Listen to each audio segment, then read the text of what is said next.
और आज पाकिस्तान समेत दुनिया भर में दिल की बीमारियों के हवाले से आगाही का आलमी दिन भी मनाया जा रहा है।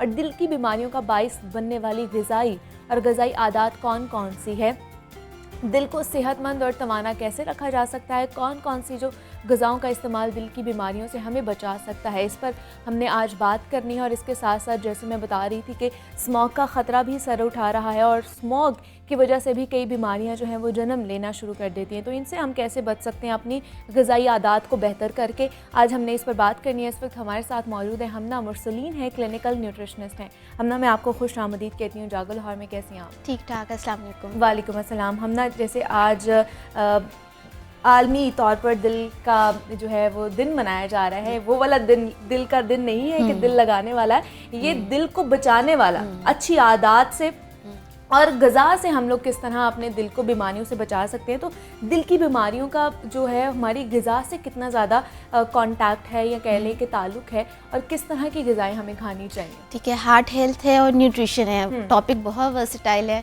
टाइम कम है, मैं पूरी कोशिश करूँगी कि मैक्सिमम नॉलेज आपको प्रोवाइड कर दूँ। अच्छा, ये होता है कि आप सबसे पहली तो बात है कि बहुत सारे फैक्टर्स हैं जो हमारे हार्ट की हेल्थ में कंट्रीब्यूट करते हैं, खाली डाइट नहीं है। इसमें हम लोग की फ़िज़िकल एक्टिविटी यानी जो हम वर्जिश करते हैं वो चीज़ आ जाती है, फिर जीन्स आ जाती हैं, जेनेटिकली अगर ख़ानदान में अगर दिल की बीमारियां हैं या ब्लड प्रेशर ब्लड शुगर का मसला है, फिर रिस्क पे होता है इंसान के उसको ये इश्यूज़ हो जाए। फिर स्ट्रेस है, अगर आपका स्लीप यानी कि रूटीन आपकी ठीक नहीं है सोने जागने की, तब भी आप जो है इन बीमारियों की तरफ ज़्यादा रिस्क पे हो सकते हो। और सबसे इम्पॉर्टेंट तो फिर डाइट है, 70% तो डाइट का रोल है इसमें। तो हम कोशिश यही करते हैं कि हम अगर कोई शख्स रिस्क पे है कि इसको मतलब फ्यूचर में हो सकता है दिल का मसला, तो फिर हम ऐसी डाइट शुरू से ही उसकी डिज़ाइन करें, ऐसी डाइट शुरू से अच्छी डाइट दें कि वो आगे जाके इसमें मुब्तला नहीं हो। और अगर कोई इन केस कोई हार्ट के इश्यूज़ में उसका शिकार हो चुका है इन बीमारियों का, तो फिर हम किस तरह से उसको आगे लेकर चलते हैं। तो इसमें दोनों तरह से हम जो है वो गुड डाइट और गुड न्यूट्रिशन का दोनों जगहों पे बहुत इंपॉर्टेंट रोल है। लेकिन हम देखते थे कि हमारे जो बाप दादा और उनके आगे जो जनरेशन थी वो लोग खाते ही देसी घी थे और वो खालिस खुराकें खाते थे और फैट वाली चीज़ें वो लोग ज़्यादा खाते थे, लेकिन वो इस तरह की बीमारियों से बचे रहते थे। मतलब दिल की बीमारियां उन्हें नहीं लाहक होती थी, वो बड़े एक्टिव और तंदुरुस्त रहते थे, उनकी सेहत जो बड़ी अच्छी होती थी। तो क्या हमारा लाइफस्टाइल किस तरह का हो गया है जिसकी वजह से हम लोग इसकी ख़ास तौर पर दिल की बीमारियों में जो है वो मुब्तला हो रहे हैं? क्या सुस्त लाइफस्टाइल भी हमें बीमारियों की तरफ बिल्कुल, जो हमारा ओवरऑल लाइफस्टाइल है इसको बदलने की ज़रूरत है। अच्छा, खुराक के साथ साथ दीगर बहुत सारी चीज़ें जिनको देखने की और मॉनिटर करने की ज़रूरत है कि जो पहले के लोग थे वो उनकी बहुत उन्होंने हेल्दीली लाइफ गुजारी, और अब 40 या 50 के बाद हर कोई या ब्लड प्रेशर या ब्लड शुगर या दिल की बीमारियों का शिकार हो जाता है। तो डाइट में अगर मैं बात करती हूँ तो 5 मेन हमारे फूड कंपोनेंट्स हैं। सबसे पहले तो कार्बोहाइड्रेट आ जाते हैं डाइट में, यानी कि जो आप घरों में रोटी चावल खाते हैं तो कोशिश करें कि बेकरी सफ़ेद आटा इससे परहेज़ करें और बग़ैर चने गंदम के आटे की रोटी खाई जाए, क्योंकि उसमें मौजूद फाइबर जो है वो आपके ब्लड में जो आपके टॉक्सिन्स हैं या फ्री रेडिकल्स हैं तो बॉडी से उनको निकालने में बड़ा मददगार साबित होता है। इसके बाद आ जाता है हमारा फ्रूट्स का ग्रुप। फलों में फल आप हर फल खा सकते हो, लेकिन अगेन वही बात है कि अगर आप ब्लड शुगर का मसले का शिकार हो तो फिर आप अंगूर, आम और केले इससे परहेज़ करो, और बाकी हर फल खा सकते हो लेकिन एक ख़ास मिकदार में। और उसके बाद सब्ज़ियां हैं, सब्ज़ियां भी सब अलाउड हैं, लेकिन जैसे अगर आप दिल के मसले के साथ साथ अगर आपको ब्लड प्रेशर का भी मसला है तो फिर पालक, साग, मेथी इनसे परहेज़ किया जाए, क्योंकि इनमें नमक, सोडियम बहुत ज़्यादा होता है। अच्छा। तो सोडियम भी जो है ये ब्लड प्रेशर, दिल के मरीज़ों और इनको नुकसानदेह साबित हो सकता है। फिर इसके बाद हम अगर मीट ग्रुप की बात करते हैं जिसमें मटन, बीफ, चिकन, फ़िश आ जाती है, तो मटन और बीफ में कोलेस्ट्रॉल की मिकदार बहुत ज़्यादा होती है। अच्छा, अब किस फॉर्म में फिर हम लोग ये गोश्त जो है खास तौर पर इसकी कैटेगरी को किस तरह खा सकते हैं? अगर मीट तो ज़रूरी है, क्योंकि प्रोटीन है, प्रोटीन की तो बहुत सारी अफादियत होती है। तो फिर उसमें ये कि जो वाइट मीट है, चिकन और मछली का तो आगे मौसम भी आने वाला है, तो एक उसको अपनी रूटीन का हिस्सा बनाएं। मटन और बीफ अगर खाना ही है तो फिर जो कुकिंग का तरीका है वो बेहतरीन होना चाहिए, यानी आप मक्खन में ना बनाओ, आप ऑयल में, और जैतून का तेल, केनोला ऑयल, केनोलिव ऑयल बहुत अच्छा है हार्ट की हेल्थ के लिए। फिर अंडे के ऊपर हमेशा कंट्रोवर्सी रही है और हमेशा लोग सवाल करते हैं कि हम इसको खाएं। अगर देखें, अगर इवन आप ब्लड प्रेशर के भी मरीज हो, आप अंडा खा सकते हो, लेकिन उसके ऊपर आप नमक छिड़कना, उससे परहेज करो। फिर आ जाते हैं दालें बेहतरीन है। दालें आपको प्रोटीन भी देंगी और उसके अलावा कोलेस्ट्रॉल भी नहीं आपका बढ़ाएंगी, और जो है कैलोरीज भी इनकी बड़ी कंट्रोल्ड होती हैं, तो ये प्रोटीन का बहुत अच्छा सोर्स होती हैं।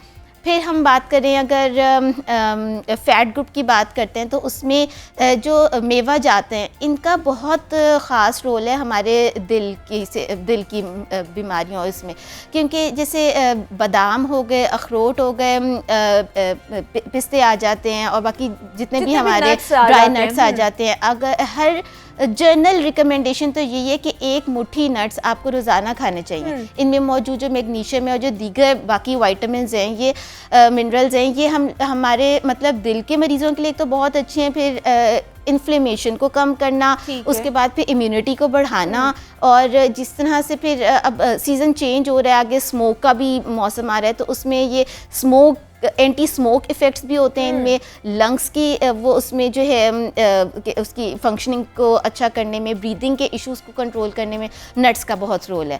फिर सबसे तो ज़रूरी यही है कि आप बाज़ारी खाने की जितनी भी अशियाँ उनसे परहेज़ करें। लेकिन अगर लाहौरियों की ख़ास तौर पर हम ना बात करें, तो लाहौरी तो खाते ही बाहर के बाज़ारी खाने हैं, जिनमें कढ़ाइयाँ आ जाती हैं, निहारी आ जाती है, और वीकेंड पे आपको पता है कि निहारियाँ, हलवा पूरी और नान चने, यही सारे खाने पकड़े होते हैं या बाहर से मंगवाए होते हैं। और अगर हम लोग ये सारी चीज़ें घर में पका लें, तो क्या जो हार्ट के डिजीज़ के पेशेंट हैं वो खा सकते हैं, मतलब एतदाल में रहकर? वंस इन अ वाइल, तो कभी कभार तो जब जैसे दावत है, सब इकट्ठे हुए हैं, आप नहीं मतलब कई चीज़ों को अपनी ज़बान का जो जायका है, मुंह का जायका, वो चेंज करना है। बहुत ही क्लेवरली आप चलो, जैसे फॉर एग्जांपल आप किसी फंक्शन में जाते हो, सब खा रहे हैं, तो फिर आप ये कि अपना जो पोर्शन है प्लेट का, वो इस तरह से डिज़ाइन करो कि आधी प्लेट आप सैलेड से भर लो, और सैलेड में बीन्स भी आ जाते हैं, आपके लोबिया और हर तरह का सैलेड आ जाते हैं, सब्जियां जो आम भी सब्जियां आ जाते हैं, सब्जियां भी आ जाती हैं। जी, फ्रूट का अलग है। फ्रूट के लिए मैं हमेशा ये कहती हूँ कि ये खाने के तकरीबन 2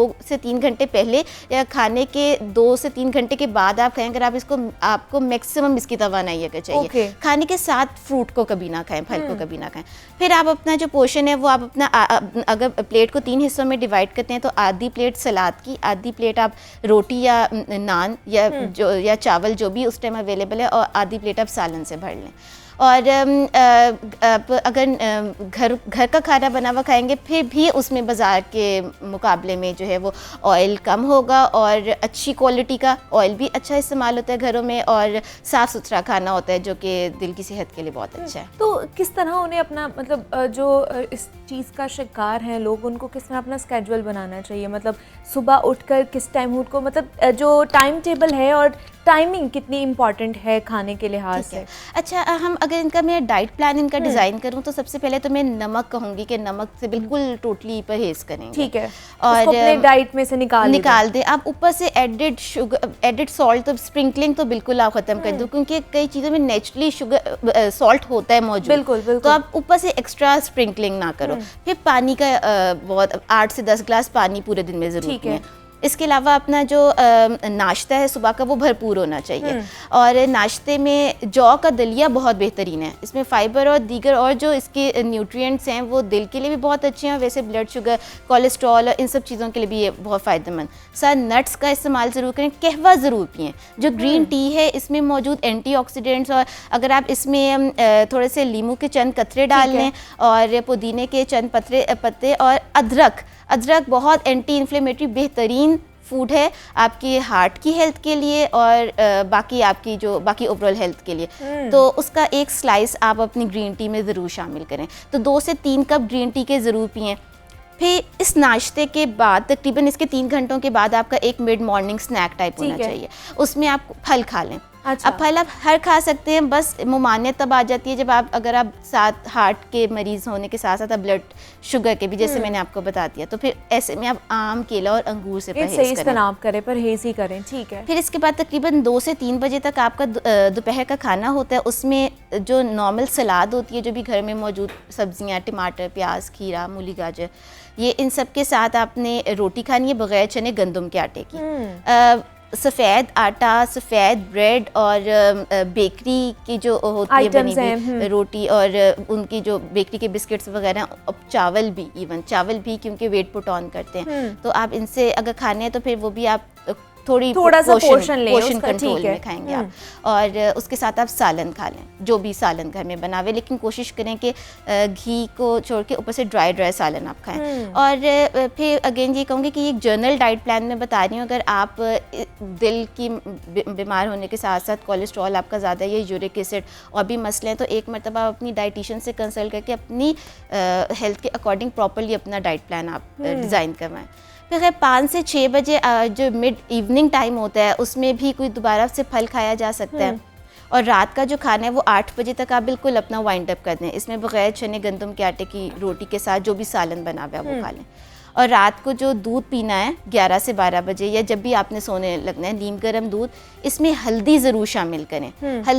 हल्दी और दूध का कॉम्बिनेशन बेहतरीन होता है, एंटी इन्फ्लेमेटरी होता है। और इवन जो अब जैसे स्मोक का भी हम आगे आने वाला आगे स्मोक भी आ रहा है, उसमें उसके लिए भी लंग्स की और ब्रीदिंग के इश्यूज के लिए ये बहुत और दूसरा हम देख रहे हैं कि जो बच्चों में फैट का मसला बहुत ज़्यादा बढ़ता जा रहा है। मतलब हम पहले देखते थे बच्चे बड़े एक्टिव रहते थे, जिसकी वजह से वो बड़े स्लिम एंड स्मार्ट से रहते थे, अब वो भी ओबेसिटी की तरफ जा रहे हैं, जिसकी वजह से एक तो जंक फूड है उनकी लाइफस्टाइल में और उनकी डेली रूटीन। एक्चुअली बनाना बहुत आसान, अच्छा, इजी टू मेड है और इजीली अवेलेबल हैं ये जो बच्चों का पसंदीदा कह सकते हैं कि वो भी है। तो फिर उसके लिए ये कि सारा अपना जो लाइफस्टाइल है, अपना जो कुकिंग मेथड्स हैं, उन आप फ्राइंग ना करें, उसी खाने को स्टीम कर लें, ग्रिल कर लें, बेक कर लें, बॉयल कर लें। तो वो जो आपके जो टारगेटेड लोग हैं, मतलब जो अगर उनकी जो रिक्वायरमेंट है बच्चों की कि उनको इस तरह के फूड्स पसंद होते हैं, वो भी उनकी रिक्वायरमेंट भी पूरी हो जाएगी और वेट भी नहीं गेन होगा।